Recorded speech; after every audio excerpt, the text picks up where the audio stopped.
يا أيها الذين آمنوا إذا قيل لكم تفسحوا في المجالس فافسحوا يفسح الله لكم وإذا قيل انشزوا فانشزوا يرفع الله الذين آمنوا منكم والذين أوتوا العلم درجات والله بما تعملون خبير.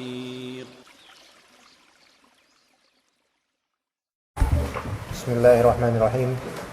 Innal hamdalillah nahmaduhu wa nasta'inuhu wa nastahdihi wa na'udzu billahi min shururi anfusina wa min sayyiati a'malina. May yahdihillahu fala mudilla lahu wa may yudlil fala hadiya lahu. Asyhadu an la ilaha illallah wahdahu la syarika lahu wa asyhadu anna Muhammadan abduhu wa rasuluhu la nabiyya ba'dahu. Allahumma inna nas'aluka at-tawfiq wal huda was salamata fid dunya wal akhirah. Allahumma 'allimna ma jahilna wa 'allimna ma yanfa'una wanfa'na bima 'allamtana. Allahumma arzuqna al-ikhlas ya rabbal alamin fi aqwalina wa fi a'malina fil khair. Kita insyaallah lanjutkan syarah Thalathatil Usul halaman ke-26 dalam cetakan Muassasah Ibnu Utsaimin. Ya. Sekarang dimulai dari kalimat fallahu azza wa jalla aqsama fi hadhihi surah. Ditutup aja itu, pintu yang itu. Takutnya nanti ada binatang masuk. Qala Syekh Muhammad bin Shalih Al-Utsaimin rahimahullah, fallahu azza wa jalla aqsama fi hadhihi surati bil asri ala anna kulla insanin fahuwa fi khaybatin wa khusrin mahma kathura maluhu wa waladuhu wa azuma qadruhu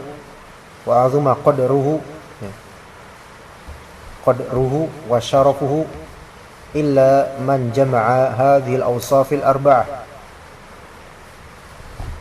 ahaduhuma إلا من جمع هذه الأوصاف الأربعة أحدها الإيمان atau bisa juga أحدها boleh الإيمان ويشمل كل ما يقرب إلى الله تعالى من اعتقاد صحيح وعلم نافع. الثاني العمل الصالح وهو كل قول أو فعل يقرب إلى الله تعالى بأن يكون فاعله لله مخلصا ولمحمد صلى الله عليه وسلم متبعا. الثالث التواصي بالحق وهو التواصي على فعل الخير والحث عليه والترغيب فيه. الرابع التواصي بالصبر بأن يوصي بعضهم بعضا بالصبر على فعل أوامر الله تعالى وترك محارم الله تعالى وتحمل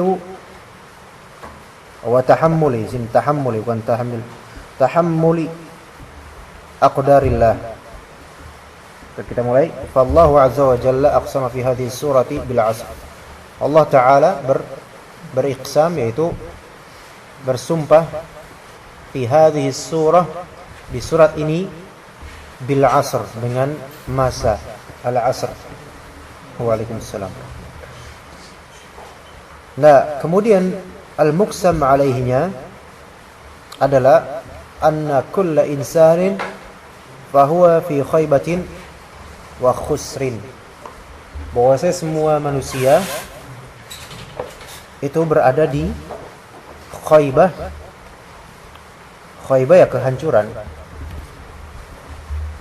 yaitu seperti rumah ya enggak punya asas kemudian runtuh, berada dalam keruntuhan. Wa khusrin, kerugian, khasarah. Mahma, sekalipun kathura wa azuma, sekalipun banyak dan tinggi apanya? Banyak malnya, waladnya banyak. Wa azuma qadruhu wa syarafuhu, dan besarnya, agungnya kadarnya dia, yaitu manzilahnya dia, ihtiramnya manusia kepadanya itu tinggi, dan syaraf kemuliaannya tinggi di dunia. Jadi qadar di sini ihtiramnya manusia, hormatnya manusia kepada dia. Karena ada orang dihormati banget tetapi karena dunia. Nah, walaupun begitu dihormati karena dunia, tapi di akhirat sudah tercatat khaibah dan orang yang khasir. Kecuali kalau misalnya dia adalah orang yang menjama' hadhil awsaf al-arba'ah. Kalau misalnya dia menjama' 4 sifat ini, dan semoga Allah berikan sifat ini ke ana dan juga ke antum. Dan juga insyaallah istri-istri antum, anak-anak antum insyaallah. Tapi antum sekarang usaha belajar dulu, nanti bisa mendidik istri-istri antum dan anak-anak antum insyaallah. Ahaduha, boleh ahadah, boleh ahaduha. Al-iman. Kalau sini iman ini penting banget ini. Ya, tijarah, perdagangan orang-orang sekarang ya kan, perniagaan orang-orang sekarang kehilangan iman banyak. Kehilangan kepercayaan kepada Allah. Bukan lost kontak lagi. Bukan lost communication lagi, bukan. Tapi udah lost faith gitu kan. Hilang kepercayaan kepada Allah. Banyak orang kayak gitu. Jadi keimanan, harus punya kita sifat keimanan. Wa yashmal, dan mencakup kulla, semua ma yuqarribu ilallah, apa yang mendekatkan diri kepada Allah dari apa? I'tiqad dan ilm. Dan i'tiqad di sini harus sifatnya sahih. Kenapa disifati sahih? Kalau seseorang i'tiqadnya enggak sahih dan dia mengira itu mendekatkan diri kepada Allah, ini yang disebut dalam surat Al-Kahfi, yahsabuna annahum yuhsinuna sun'a. Kasihan. Keyakinannya enggak sahih, tapi dikira keyakinan itu mendekatkan diri kepada Allah maksudnya. Jadi kebid'ahan itu tidak mesti dengan amaliyah jawarih, kadang dengan keyakinan.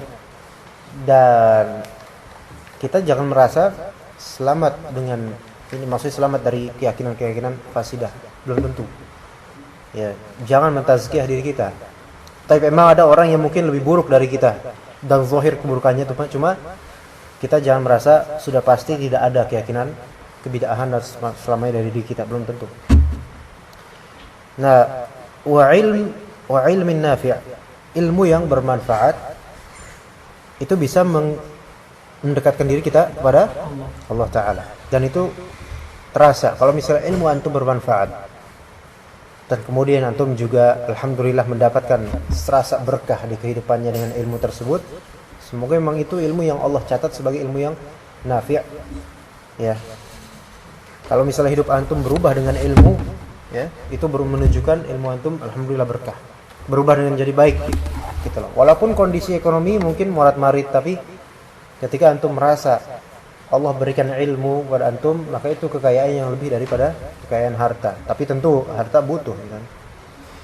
Baik. Jadi i'tiqad sahih dan ilmu yang nafi'.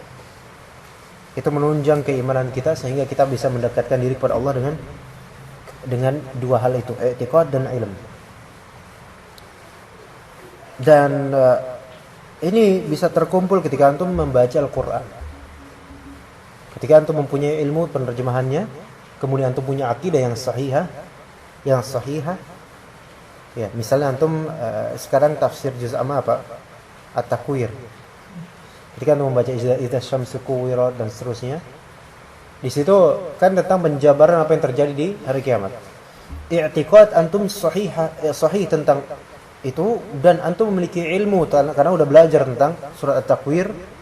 Ini termasuk dari ma yuqarribu ilallah, mendekatkan diri kepada Allah Ta'ala. Beda dengan orang misalnya dia akidahnya sahih, ini Al-Quran benar kalamullah, tapi dia enggak mengilmui apa yang dia baca. Tentu beda. Memang zilahnya beda, chemistry-nya beda, perasaannya beda. Nah. Baik. Ats-tsani al-amalus shalih. Tadi iman itu amalan apa? Qalbu. Yang kedua al-amalus shalih, amalan yang saleh. Wa huwa kullu qaulin aw fi'lin yuqarribu ila Allah. Semua perkataan atau perbuatan yang mendekatkan diri kepada Allah. Bi an yakuna fa'iluhu lillahi. Ini selalu berat pembahasan ini. Bi an yakuna fa'iluhu lillahi mukhlishan. Ini selalu berat ini. Lebih berat daripada yang kedua, wali Muhammadin muttabi'a. Bi an yakuna fa'iluhu lillahi mukhlishan. Karena ini lillahi mukhlis itu tidak sekadar teori, melainkan jerat dan juga perangkapnya banyak untuk tidak selamat dalam hal ini. Lebih banyak daripada perangkap yang kedua, li Muhammadin muttabi'a. Ya. Karena orang yang meskipun dia muttabi' benar-benar namun tidak ikhlas, itu bubar amalannya. Tapi orang yang dia tidak berittiba tapi dia ada sisi keikhlasan, itu bisa ganjari pahala keikhlasannya walaupun dia berdosa juga. Makanya coba keikhlasan dulu. Ya. Baik, amalan saleh, ikhlas berkaitan juga dengan iman pastinya dan berkaitan dengan ittiba. Ats-tsalits. Coba tadi iman dan amal saleh sudah dua sifat. Belum cukup itu. Ada sifat ketiga dan keempat nanti, at-tawasi bil haqq. Ini juga sulit. Tawasi bil haqq, yaitu kalau bilang tawasi itu wazan kan tafa'ala yatafa'alu tafa'ulan. Wazan tafa'ul itu membutuhkan objek dan objek pun menjadi subjek juga. Paham enggak? Sini kayak misalnya tadarraba artinya apa? Saling memukul. Saling memukul. Sehingga objek yang dipukul juga menjadi subjek memukul kita. Iya gitu. Saling. Maka disebut tawasi di sini saling. Ya berarti ya alhamdulillah kalau misalnya di suatu kampung saling mengingatkan itu Masya Allah sifat yang luar biasa, bagus. Tapi kalau misalnya nggak ada selain antum, maka menjadi fardu ain antum. Kan nasihat amar ma'ruf nahi munkar fardu kifayah. Kalau nggak ada satupun orang, berarti fardu ain pada orang yang tahu. Baik, at-tawasi bil haqq wa huwa at-tawasi ala fi'lil khair wal hathu alaihi wat targhib fihi. Yaitu saling mewasiatkan terhadap perbuatan kebaikan. Wal hathu alaihi, dan menganjurkan atasnya, dan targhib. Targhib itu memotivasi, menyemangati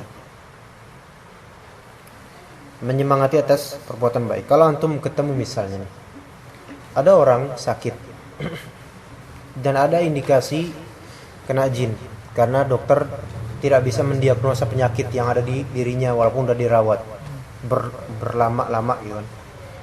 Baik. Apakah yang antum lakukan setelah itu? Langsung meruqyah atau gimana?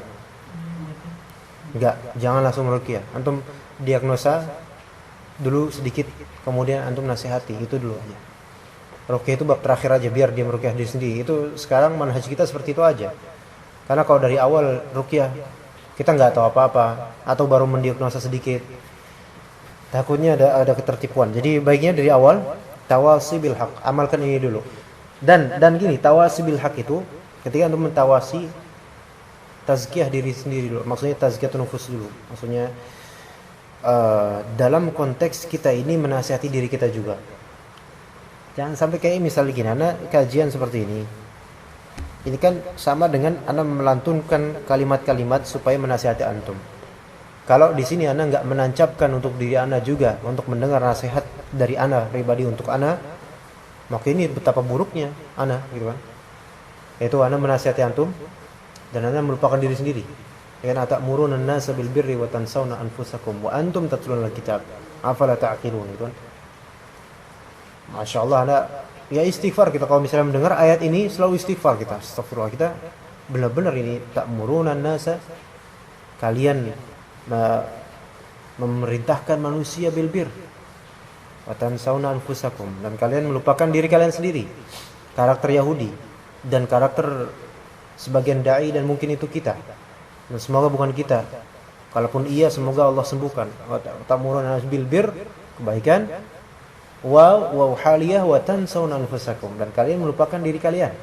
Ya ini ketika kita omong kebaikan ke orang-orang dalam kelalaian terhadap diri sendiri. Atau artian lain, kita dari awal tidak meniatkan mentazkiyatun nufus diri kita sendiri. Jadi hanya sebagai pemateri atau penyambung lidah nasihat dan kita melupakan diri kita sendiri. Akhir-akhirnya Allah Ta'ala mempertanyakan akal kita. Apakah kalian tidak berakal? Gitu. Nah, jadi jangan sampai kita mewasiatkan fi'lil khair, menganjurkan fi'lil khair, mentarghib orang fi'lil khair, tapi ternyata kita sendiri tidak melakukannya. Dan dari awal kita hanya meniatkan untuk nasihatin orang aja. Ini khatir. Kalau terbiasa kayak gini, khatir, ini bahaya buat kita. Ya, ini seperti orang-orang Yahudi jadinya. Nah, begitu. Dan juga antum kehilangan cahaya keberkahan dalam nasihat antum sebenarnya. Dan betapa banyaknya orang kayak gitu dai, dan mungkin termasuk kita. Tapi semoga bukan kita. Hilang cahaya keberkahan, basirahnya hilang. Kenapa? Karena ketika menasihati orang, itu tidak sedang menasihati diri sendiri juga, tapi murni menasihati orang saja. Masya Allah. Apakah dirinya tidak butuh nasihat gitu kan? Nah begitu. Jadi ketika antum menasihati orang, refleksikan untuk diri sendiri juga. Waalaikumsalam warahmatullahi wabarakatuh. Baik, itu yang ketiga. Kemudian yang keempat, at-tawasi bis sabr, bi an yusiya ba'duhum ba'da bis sabri ala fi'li awamirillahi ta'ala. Saling mewasiatkan dengan kesabaran, dengan cara mewasiatkan sebagian mereka dan pada sebagian lainnya akan kesabaran. Dalam apa? Dalam melakukan atau menjalankan perintah-perintah Allah Ta'ala, wa tarki maharimillah, dan meninggalkan yang Allah haramkan, wa tahammuli aqdarillah, dan menahan beban dari takdir Allah Ta'ala, takdir Allah Ta'ala. Jadi 3 kesabaran itu yang sudah pernah kita sebutkan. Ya. Jadi sifatilah diri kita dengan iman, amal, tawasi bil haq, tawasi bis sabr. Kalau misalnya ada orang yang menasihati antum, sabar mas, itu jangan marah antum. Kadang-kadang setan kita mengompori kita untuk marah kalau misalnya orang nasihatin kita supaya sabar. Ya kan? Kadang kita kan marah kan? Marah misalnya ada sesuatu ya kurang serap gitu. Kita di sini termasuk anak tentu saja. Kurang serap. Terus ada ikhwan nasihati antum misalnya. Hari ini antum sabarlah, sabar. Itu ada 2 opsi itu di hati kita. Imma kita marahin dia, imma kita ikut dengan nasihat dia kan. Tapi pasti ada perasaan pengen ente nggak ngerti apa yang rasain gitu kan. Ada perasaan ente cuma bisa ngomongin sabar aja gitu. Nah itu bisikan setannya supaya tambah marah kita. Tapi kalau misalnya kita sabar, itu sama dengan membelenggu setannya. Jadi begitu. Dan itu kita pelajari masing-masing. Kalau misalnya ada yang menasihati untuk sabar, maka terima nasihat itu selamanya. Walaupun dia nggak ngerti kondisi antum benar. Maksudnya benar-benar antum dalam kondisi yang benar-benar membuat marah benar-benar. Tapi kemudian ada ikhwan nggak ngerti apa-apa. Antum sabar ya akhi, sabar, isbir. Innallaha masabirin lah. Itu langsung terima. Tanpa pikir-pikir, karena kalau dipikir-pikir lama-lama antum keikut sama setannya gitu, sama setan antum. Jangan pikir, langsung, iya benar. Reda kan. Jadi setan kan menggempur terus, berusaha supaya kita marah, supaya bisa menguasai kita. Ya, terutama untuk orang-orang yang memang misal dari Sumatera misalnya, atau darah tinggi atau semacamnya, yang ada tradisinya agak tinggi lah kasar. Ya, ini orang Padang kan. Nah, coba ditahan. Ya nggak mesti orang Jawa juga kadang-kadang ada. Malah kadang-kadang lebih buruk lagi. Itu di depan oke, di belakang ngobrol gitu kan. Kadang-kadang gitu. Beda karakter. Masing-masing ada tipuan setan ya, masing-masing ada. Mana yang lebih buruk ya itu tergantung masing-masing. Tapi ala kulli hal kalau misalnya ada yang menasihati untuk bersabar, terima langsung walaupun orang itu memang nggak tahu kondisi antum atau tahu dengan kondisi antum. Karena nasihat tentang sabar itu sendiri diperintahkan. Maka kita harus menerima gitu loh. Bagaimanapun keadaannya. Sebagaimana Allah yang ketiga kan tawasi bil haq. Kata Nabi SAW, qulil haq walau kana murran. Katakan kebenaran walaupun pahit. Maka mau bagaimanapun keadaannya, tawasi bil haq itu menjadi sesuatu yang memang wajib. Sebagaimana tawasi bis sabar menjadi sesuatu yang wajib juga kita terima kalau misalnya ada yang menasihati kita untuk kesabaran. Tapi kita lanjutkan. Wat tawasi bil haqqi wat tawasi bis sabri yatadammanani al-amra bil ma'rufi wan nahyi 'anil munkari alladzaini bihima qawamul ummati wa salahuha wa nasruha wa husulul syarafi wal fadilati laha. Qala Allah Ta'ala kuntum khaira ummatin ukhrijat lin-nas ta'muruna bil ma'ruf wa tanhauna 'anil munkar wa tu'minuna billah. Saling mewasiatkan tentang kebenaran dan saling mewasiatkan tentang kesabaran. Yatadammananil amra bil ma'ruf wan nahyi 'anil munkar. Keduanya, ya tawasi bil haq, tawasi bis sabr mencakup amar bil ma'ruf dan nahi 'anil munkar. Yang mana amar ma'ruf nahi munkar alladzaini, yang keduanya, dengan keduanya, bihima, dengan keduanya, melalui keduanya ada qawamul ummah wassalahuha. Di sini ada qawamul ummah. Qawam itu kokoh, tegak, berdirinya umat kita. Dan juga salah, dan juga betulnya, benarnya umat. Ha di sini kembali ke umat. Wa nasruha, kemenangan umat. Wa husulus syarafi wal fadilah, dan mendapatkan apa terjadinya, terdapatnya syaraf, kemuliaan, wal fadilah, keutamaan untuk umat itu. Dalilnya kuntum khaira ummah, kalian adalah sebaik-baik umat. Ukhrijat linnas, yang dikeluarkan untuk manusia. Di sini ada syuf, lihat. Kuntum, kalian. Ya, enggak mesti dahulu. Di sini kuntum enggak bermakna dahulu juga. Enggak. Al-muhim kalian adalah gitu. Sebaik-baik umat. Dikeluarkan. Berarti yang tadinya enggak ada, dimunculkan oleh Allah Ta'ala. Untuk siapa? Linnas. Alif lam. Li annas. Alif lam jinsiyah, untuk semua manusia. Ya, berarti kita ini khusus, kaum muslimin adalah kaum mukminin adalah orang-orang khusus untuk memperbaiki keumuman orang-orang.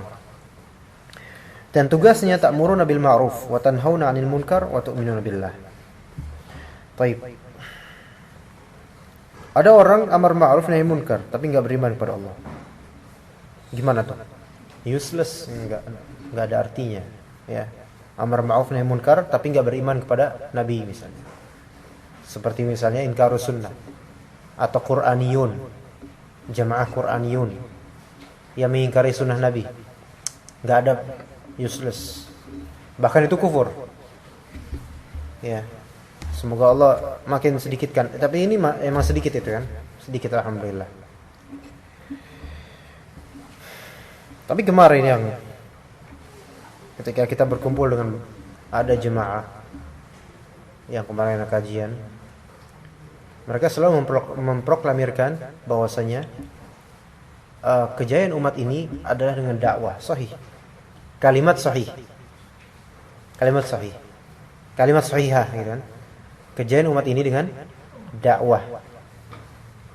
Tapi ya, Anda enggak mengatakan di depan mereka bahwa saya ini kalimatu haq urida biha al-batil. Kalimat yang benar tapi dimaksudkan batil nantinya. Kan kita udah tahu urutannya, tahapannya, ilm pertama, amal, baru kemudian tawasi. Kalau tawasi dulu, adapun ilmnya nanti, itu sesat dan menyesatkan. Kalau tawasi dulu dan amalnya enggak usah, itu masuk ke kabur maqtan indallahi an taqulu ma la taf'alun. Sungguh besar kemurkaan Allah kalian itu mengatakan apa yang tidak kalian lakukan. Jadi khawatir. Nah, ada jemaah khusus yang semoga Allah memberi hidayah kepada mereka dan kita semua. Itu mengunggulkan tohib benar, semangatnya luar biasa. Thariqahnya juga dakwahnya Masya Allah, dan semoga Allah merahmati mereka dengan hidayah. Itu bagus, tetapi sayang tidak dibackingi oleh ilmu syar'i dan i'tiqad sahih. Sehingga akhirnya apa? Itu seperti membangun bangunan yang tanpa dasar. Akhirnya runtuh dan malah bisa menyesatkan orang tanpa disadari. Nah, ini masuk ke dalam surat Al-Kahfi yang tadi kita obrolin itu. Ya sabuna annahum yuhsinuna sunnah. Ya semoga kita terhindar dari hal itu. Makanya kalau antum dakwah sederhana aja dengan sesuai kapasitas antum yang sederhana misalnya, itu jauh lebih baik. Walaupun cita-cita antum setinggi langit, tapi mulai dari hal-hal sederhana dulu. Ya, tentang kesyirikan, tentang ini. Dan gak mesti dengan kajian. Antum gak mesti bikin kajian. Kalau bisa ya alhamdulillah, tapi dengan kapasitasnya, tahu diri gitu kan. Nah, jadi begitu. Ya alhamdulillah kalau Allah telah memberi kenikmatan kepada antum untuk mengetahui pemetaan seperti ini. Karena betapa banyaknya orang tidak punya peta sama sekali, sehingga mereka meliburkan diri dari ilmu dan dakwah. Ada orang menyibukkan diri dengan ilmu. Tadi kan kelompok pertama enggak mencari ilmu dan enggak berdakwah, tentu saja. Karena apa? Tidak punya peta. Jadi enggak ngerti apa-apa. Ya, orang kan kalau udah punya peta kan tahu harus ngapain nantinya gitu kan. Tapi ini karena enggak punya peta ya enggak tahu, ya udah enggak usah gitu kan. Itu kelompok pertama, golongan awam manusia. Ada kelompok berikutnya, selalu ikut ilmu, mengikuti ilmu, dan tidak menggunakan ilmu itu untuk berdakwah, dan tidak punya petanya. Tidak punya petanya, maksudnya hanya semangat menuntut ilmu. Masya Allah. Ada orang kayak gitu. Memang menyukai berpikir, suka dengan berpikir, suka dengan ilmu, suka membaca, tapi nggak ada outputnya, nggak ada berikutnya, nggak ada. Nah ini juga salah. Dan jangan sampai antum kayak gitu. Antum belajar misal di Utsman apa belajar. Udah belajar aja karena suka ilmu. Karena cinta ilmu, khalas. Enggak bisa itu, enggak bisa. Enggak cukup, ya. Nanti lama-lama jadi katimul ilm jadinya. Dan bisa jadi ilmu itu enggak berguna karena ilmu yang bermanfaat, ya rahmukallah. Ilmu yang bermanfaat itu hatifun lil amal. Apa itu artinya? Hatif itu kan ini seluler, telepon, ponsel, hatif. Jadi kalau antum punya ilmu yang bermanfaat, otomatis ilmu tersebut akan membuat handphone antum berdering. Ya, atau maksudnya membuat amalan antum tuh antum tergoda untuk mengamalkannya. Itulah ilmu yang bermanfaat. Kalau antum sekadar nyari ilmu terus enggak tergugah untuk mengamalkannya, itu berarti belum sampai derajat bermanfaat itu ilmu. Gitu. Antum mempelajari ini dan antum tawasibil haq, tawasibil sabar, enggak ada gambaran Anda bakal nanti insyaallah menyampaikan kebaikan kepada umat. Enggak ada gambaran itu, berarti antum ilmunya belum bermanfaat. Orang yang mencari ilmu aja enggak ada spirit pengen nanti berbuat sesuatu dengan ilmu itu, enggak ada, belum sampai. Itu hanya sebatas kalau misalnya baca Al-Qur'an sebatas di bibir. La yanfa. Gitu. Jadi ilmu nafi' hatifun lil amal atau yahtiful amal. Itu ilmu yang bermanfaat akan memanggil dengan sendirinya amalan. Ya, jadi gambarkan kalau misalnya antum dalam kajian ada fadhailul amal misalnya, atau ada sesuatu yang menggugah antum langsung bayangkan, insyaallah amalkan ini. Kapan gitu kan? Gitu. Jadi jangan sekadar cinta ilmu aja, jangan. Ya, betapa adanya orang suka banget dengan ilmu nahwu misalnya. Masya Allah, nahwu dipelajarin dalam, sorof, bahasa Arab, balaghah, kemudian mufradat, kosakata dan seterusnya dari syair-syair. Apa ujung-ujungnya? Enggak ada. Enggak dia pergi ke menafsirkan Al-Qur'an, enggak dia pergi ke menafsir mensyarah hadis, enggak ada. Sayang.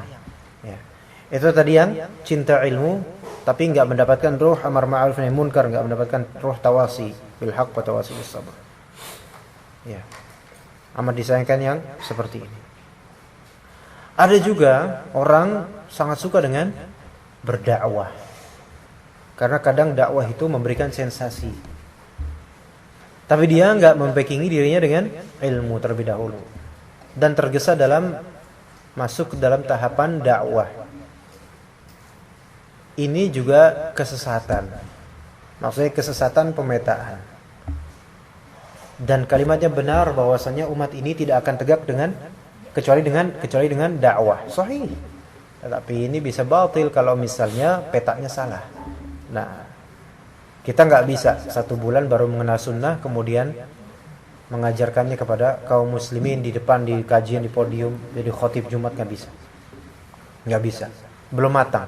Ilmu itu butuh pendewasaan yang berlarut-larut, dan insyaallah antum adalah ahlul ilm kelak, ahlul Quran dan ahlul hadis insyaallah, selama memang dari awal niatkan, tanamkan ikhlas benar-benar lillahi ta'ala dan untuk membangkitkan kejayaan kaum muslimin supaya makin banyak orang yang memegang panji la ilaha illallah, jangan yang lain. Jadi jangan tujuan yang lain. Antum soal ekonomi ya, ini buat ikhwah-ikhwah yang ini tulab ini, soal ekonomi antum sekarang mungkin morat-marit. Itu wajar dalam masa tolab, dalam masa mencari ilmu.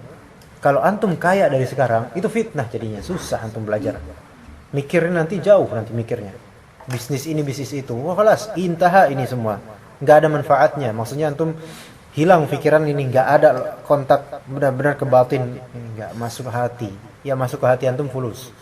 Jadi justru kalau misalnya dalam keadaan, dalam kondisi marhalah tolab mencari ilmu dan Allah titipkan kepada antum kemiskinan, maka cerminkan Imam Syafi'i dan para a'immah lainnya dengan kemiskinan mereka dalam masa mencari ilmu. Nanti kalau misalnya antum berdakwah, justru antum akan berbalik sebaliknya. Yang tadi miskin, antum akan melihat betapa dunia ini penuh fitnah dari segini. Dan ketika antum melihat itu, a'udzubillah minasyaitonir rajim, ta'awudz dari fitnah-fitnah ini. Antum akan melihat, ana mengalami ini ketika di masa tolab, ya ana dulu kerja gitu. Dan ketika setelah mulai seperti ini ngaji dan sana sini, melihat fitnahnya dahsyat. Ya, fitnahnya dahsyat. Gini, kalau misalnya orang pertama miskin, ya, kemudian dia tiba-tiba mudah untuk menjadi kaya, maka apa yang terjadi? Pasti akan tertipu dengan mudahnya menjadi kaya. Paham gak misal? Antum miskin, kemudian tiba-tiba ada kesempatan mudah untuk menjadi kaya, antum pasti akan cepet gitu kan? Normalnya kayak gitu orang miskin. Iya, beda dengan orang yang memang dari awal dia mapan, oh ada ini, ada apa namanya, potensi untuk menjadi kaya, tiba-tiba mudah, pikir-pikir dulu, matang-matang, dikadarkan. Tapi kalau orang miskin tiba-tiba dapat bonus 5 juta, itu pasti langsung ambil ya kan, nggak mikir. Nah itu orang-orang misalnya antum di masa tolab gini miskin, kemudian nanti ketika sudah mulai tampil di hadapan kaum muslimin, itu akan terlihat nanti godaan fulus dan duit. Ketika itu ta'awuz billah, minta perlindungan pada Allah, minta tolong sama Allah supaya terhindar dari ini semua. Jadi nanti dunia akan mengejar antum. Kalau misalnya antum ikhlas dari awal, nggak mencari dunia, dunialah yang akan mencari antum. Dan ketika dunia yang mencari antum, jangan tertipu sebagaimana tertipunya orang miskin OKB, orang kaya baru. Tertipu banyak orang kaya baru itu. Ya, tergoda dengan itu. Akhirnya terfitnah dengan harta dan lupa daratan. Dan dai itu betapa adanya kayak gitu dai. Yang dulunya miskin, nggak punya apa-apa, motor pun butut, ketika udah terkenal, masya Allah, kalau masuk TV, udah nggak mikir tentang syubhat, nggak mikir tentang aurat, nggak mikir tentang ikhtilat dengan ini, nggak mikir, khalas. Yang penting semua bermaslahat kata dia. Nggak bisa kayak gini. Nah ini fitnah. Kayaknya ya dari sekarang ana sih sampaiin aja, karena ini terjadi bagi kita semua para duat. Antum ketika udah sampai di masyarakat, hati-hati dengan fitnah perempuan, fitnah harta dan seterusnya, popularitas. Di masa sekarang konsep fokus kan belajar, kalaupun ada bisnis juga boleh, silahkan sampingan untuk mencari harta yang halal di jalan Allah. Ya. Semoga Allah memberkati kita semua. Allahumma amin, dari segi rezeki, dari segi ilmu, dari segi akhlak dan seluruh sisi kehidupan kita. Allahumma amin. Tapi udah azan kayaknya. Ya udah, kita lanjutkan nanti habis isya insyaallah taala. Kita tutup dengan doa kafarat. Allahumma bihamdika asyhadu an la ilaha illa anta astaghfiruka wa atubu ilaik.